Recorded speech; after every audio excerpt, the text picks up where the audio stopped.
Salam sahabat Golden Gate Channel yang dikasih Tuhan, puji nama Tuhan. Saya bersyukur dan bersuka cita kembali bisa menyapa sahabat terkasih dalam kasih dan anugerah Tuhan. Sahabat yang kasih Tuhan, saya berharap sahabat senantiasa dalam keadaan baik dan sehat dan senantiasa diberkati oleh Tuhan kita Yesus Kristus. Ya sahabat, jangan lupa untuk terus dukung Golden Gate Channel dengan cara subscribe, like, komen, dan share setiap video yang ditayangkan, sehingga channel ini boleh berkembang dan banyak orang yang boleh diberkati melalui setiap tayangan video kami. Ya sahabat yang kasih Tuhan, hari ini kita akan membahas mengenai tanah terkutuk.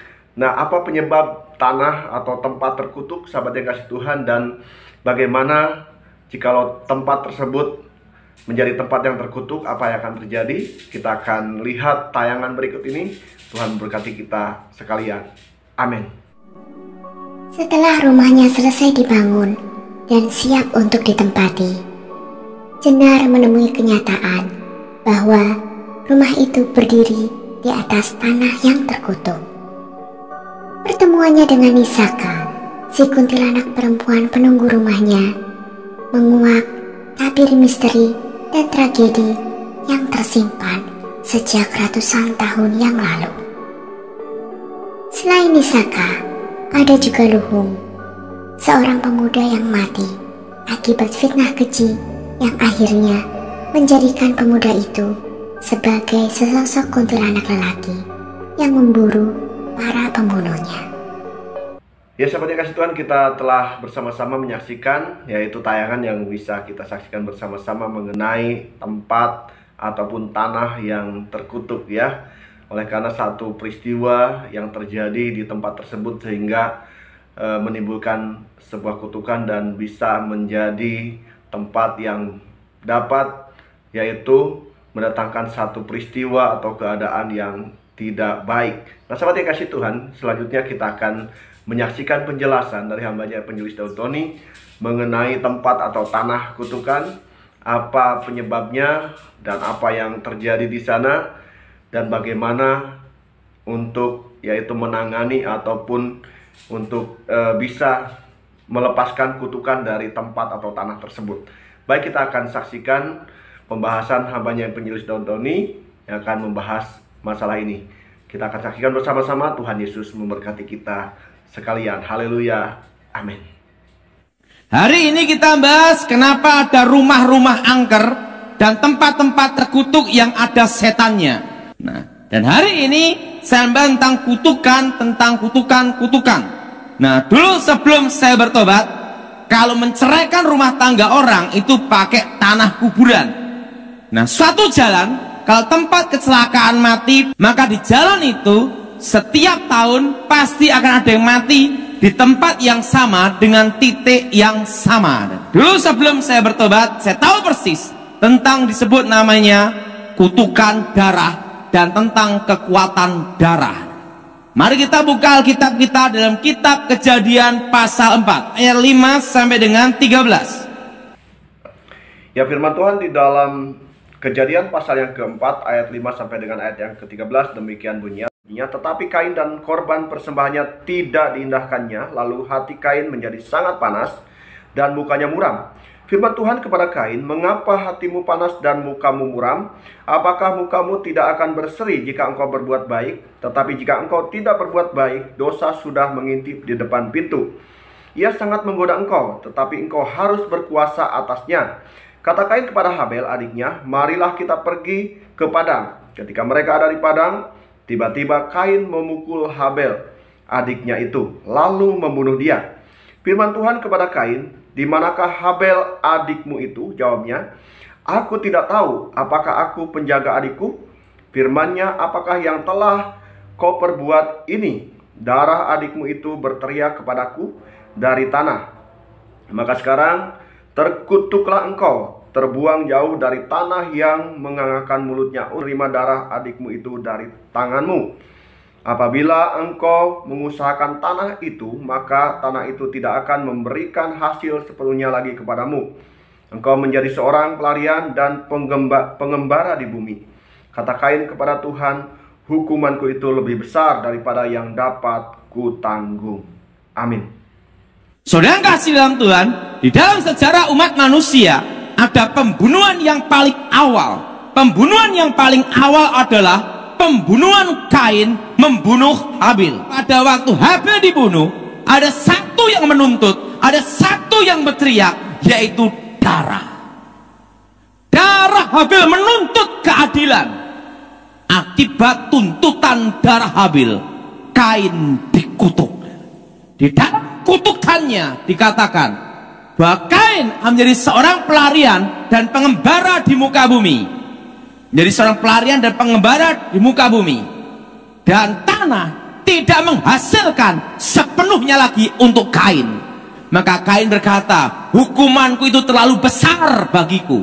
Saudara, darah bicara tentang nyawa. Nyawa bicara tentang kehidupan. Terus saudara tahu apa artinya kutuk? Ada orang tanya sama saya, Pak, kutuk itu apa? Kutuk ya kutuk. Banyak orang ngomong gitu. Tetapi sebenarnya kutuk itu ada artinya. Kutuk adalah kata-kata yang mengikat. Ikutin saya semua, kata-kata yang mengikat, yang menyebabkan penderitaan, kesengsaraan, kehancuran, kebinasaan, kematian kekal. Kenapa ada rumah-rumah angker, tempat-tempat terkutuk, dan kenapa ada rumah yang ada penunggunya? Semua rumah yang ada setannya, ada penunggunya, pasti ada sejarahnya. Dan sejarahnya adalah kata-kata penderitaan, kutuk. Pertama, tempat kejadian pembunuhan. Kalau yang dibunuh laki-laki, maka di tempat itu akan sering muncul roh laki-laki. Kalau yang dibunuh perempuan, maka di situ sering muncul roh perempuan. Tapi ingat, kalau yang dibunuh bencong, akan muncul roh lain. Mau kemana, Mas? Apakah itu arwah orang mati? Bukan. Hubungan antara orang mati dan orang hidup itu putus. Kalau kita mati dalam Tuhan, detik itu juga kita ada di Firdaus untuk menunggu hari pembagian mahkota, memerintah bersama Tuhan. Tapi kalau yang mati bunuh diri dan tidak dalam Tuhan, itu langsung ke dunia orang mati, terpisah di antara orang hidup untuk menunggu hari penghakiman. Tempat kejadian pembunuhan, kalau ditempatin rumah atau orang tinggal, siapapun yang tinggal di situ kena sial. Makanya ada rumah-rumah tertentu dibuka ruko untuk toko, bangkrut. Terusan itu disewakan, bangkrut, dibeli orang, bangkrut. Dan setiap kali orang yang tinggal di situ pasti bangkrut. Itu pasti tempat pembunuhan. Darah korban itu menuntut. Ciri rumah yang ada kutukan darahnya ini, saudara, itu adalah sering ada penampakan bayangan hitam. Nah, apakah ada di Alkitab kutukan darah? Ada. Waktu Yudas bunuh diri, tanah yang disebut tanah darah, Hakal Damal. Jelas? Nah, pada waktu Raja Daud mau membangun bait Allah, Tuhan berfirman, tidak boleh, karena tanganmu penuh dengan darah. Sang pembunuh melarikan diri. Polisi kehilangan jejak. Sang pembunuh dibayangin wajah orang yang dibunuh. Ketakutan sendiri, menyerahkan diri. Itu adalah kutukan darah, bayangan kematian. Maka dulu sebelum saya bertobat, kalau habis membunuh orang, itu diajarkan guru saya, darahnya disap setetes, untuk supaya tidak terbayang oleh bayangan kematian. Nah, pertama, pembunuhan. Nah, atau tempat kejadian pembantaian perang.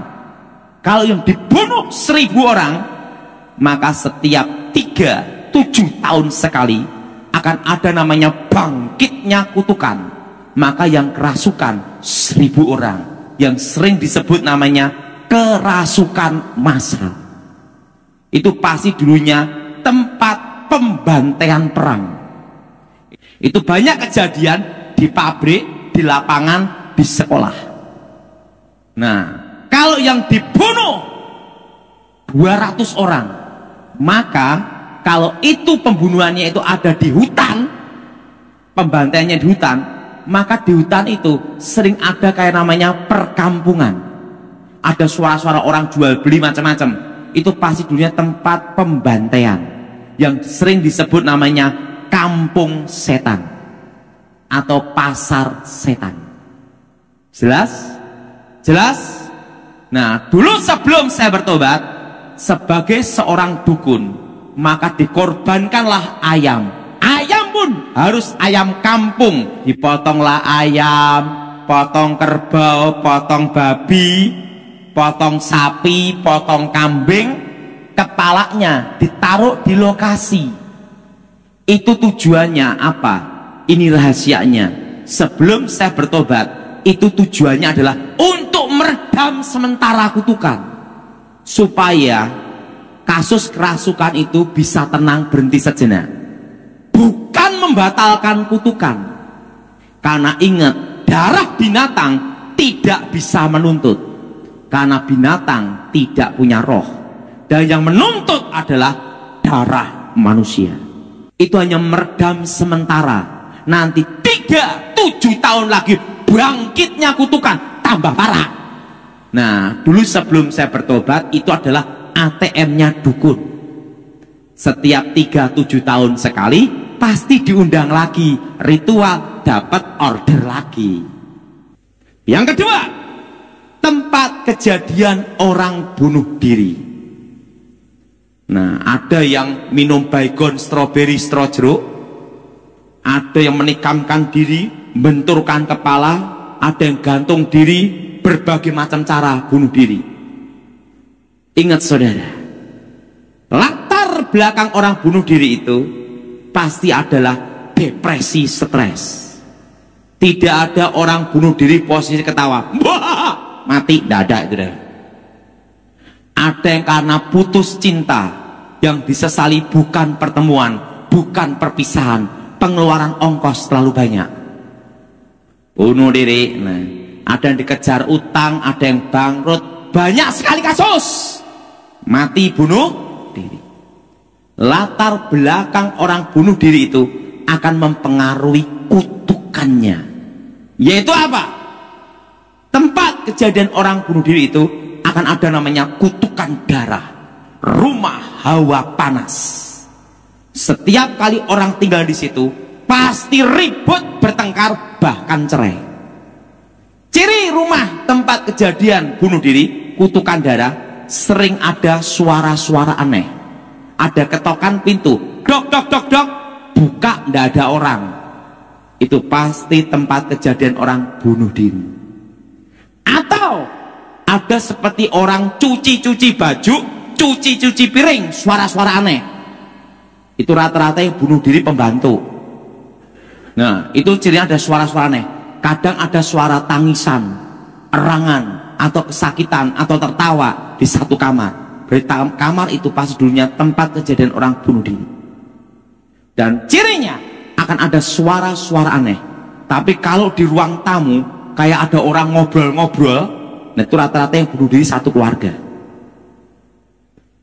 Nah, disitulah yang disebut namanya kutukan darah, kata-kata penderitaan.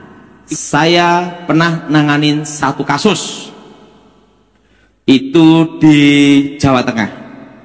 Ada seorang pemuda, dia baru menikah, buka showroom sepeda motor, bangkrut, dan setiap hari rumah tangganya bertengkar ribut, bertengkar ribut, bertengkar ribut setiap hari.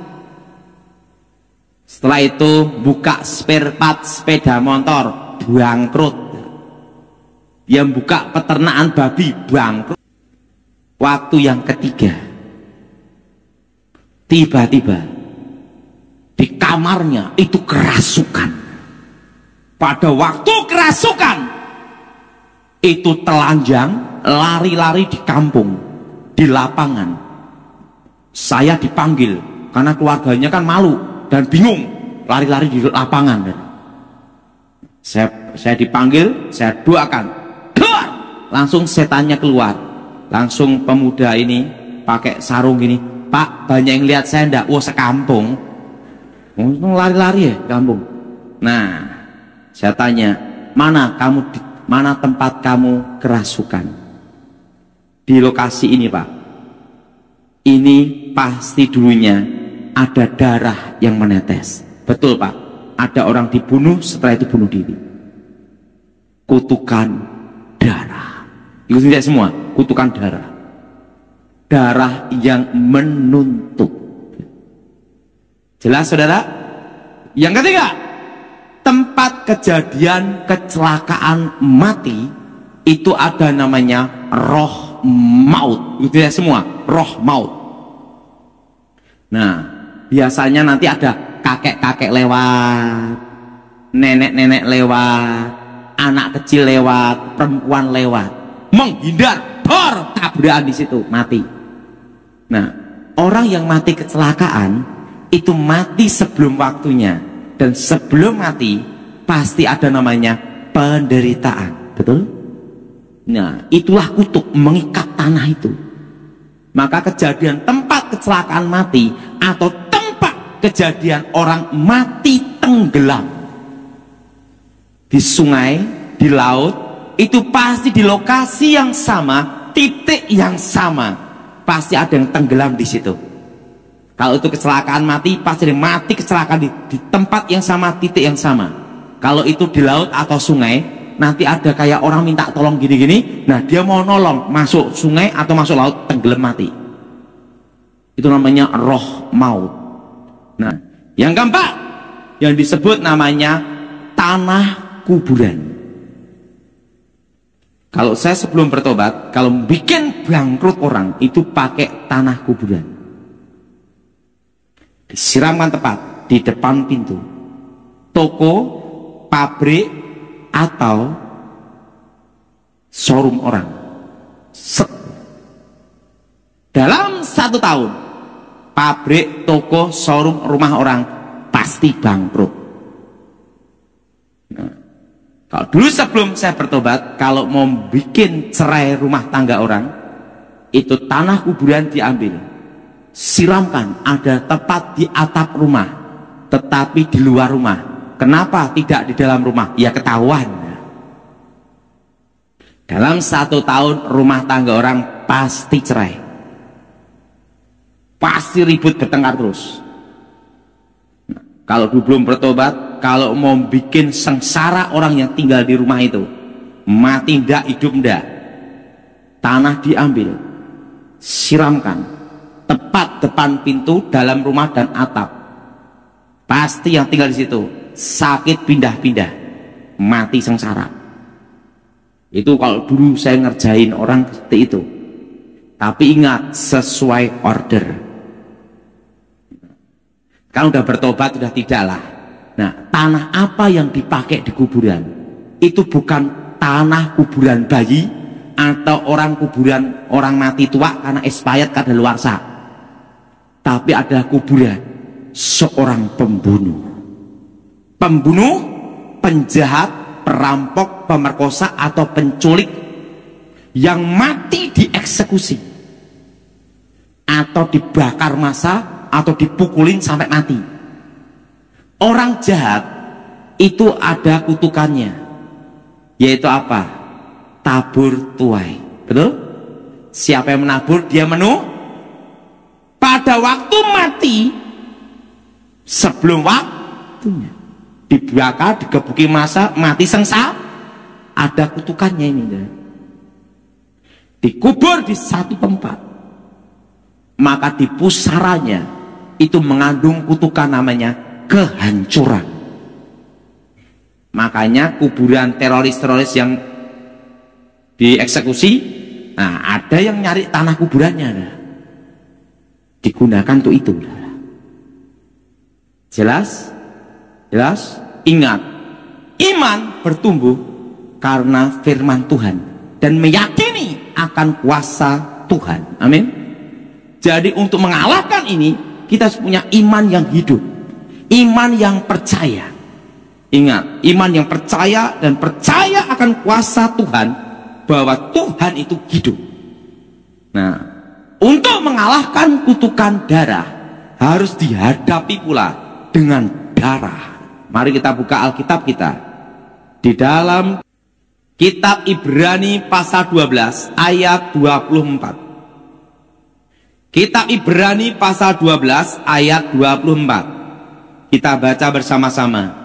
Dan kepada Yesus, pengantara perjanjian baru, dan kepada darah pemercikan yang berbicara lebih kuat daripada darah Habel. Saudara, darah dibandingkan dengan darah. Tidak ada darah di muka bumi ini yang berbicara lebih kuat melebihi darah Habel, kecuali satu darah, darah Yesus. Yang jadi pertanyaan, kenapa darah Yesus bisa berbicara? Ingat saudara, Yesus mati dibunuh.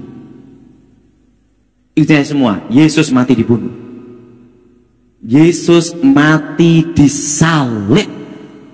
Makanya darahnya bisa berbicara.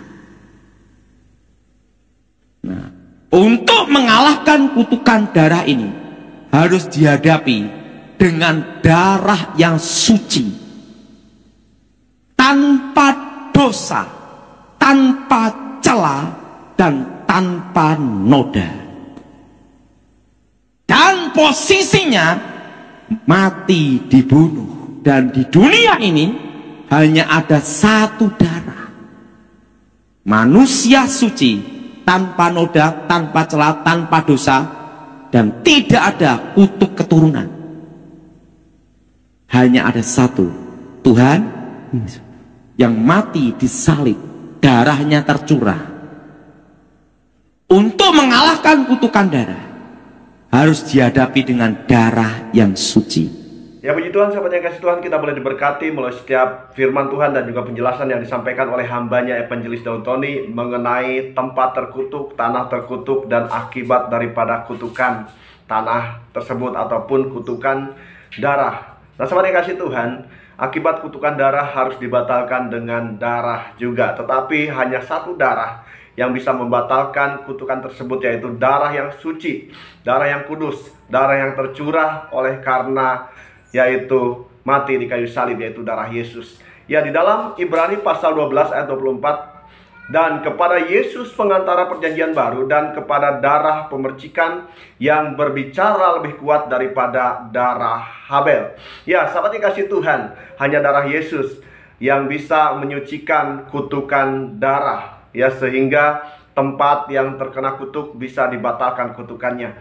Ya, jelas sekali bahwa untuk mengalahkan kutukan darah, yaitu secara logikanya harus dengan darah juga, tetapi harus dengan darah yang lebih kuat, ya, yaitu yang lebih berkuasa dan juga sempurna. Hanya darah Yesus Kristus yang telah tertumpah di kayu salib, ya, yaitu di Bukit Golgota. Nah, darah Tuhan Yesus Kristus inilah yang akan mengalahkan iblis, setan, menghancurkan mantra-mantra jahat, memberkati dan menyucikan tempat terkutuk, dan membentengi rumah tempat dari serangan kuasa si jahat. Karena itu sahabat yang kasih Tuhan, jadikanlah Tuhan Yesus segala-galanya dalam hidup saudara. Kuasa darah Yesus yang akan mematahkan setiap kutuk. Karena itu dalam nama Tuhan Yesus, dengan kuasa darah Yesus, setiap kutuk dibatalkan. Puji Tuhan, kita boleh diberkati melalui setiap penjelasan yang disampaikan oleh hambanya Evangelis Daud Tony. Jika sahabat diberkati melalui video ini, jangan lupa tinggalkan komentar di kolom komentar, masukan, dan apapun yang bisa membangun channel kami, sehingga channel kami boleh berkembang dan menjadi berkat bagi banyak orang. Terima kasih sahabat. Kiranya sahabat terus senantiasa kuat di dalam Tuhan, diberkati oleh Tuhan senantiasa, dan Tuhan Yesus memberkati kita sekalian. Haleluya. Amin.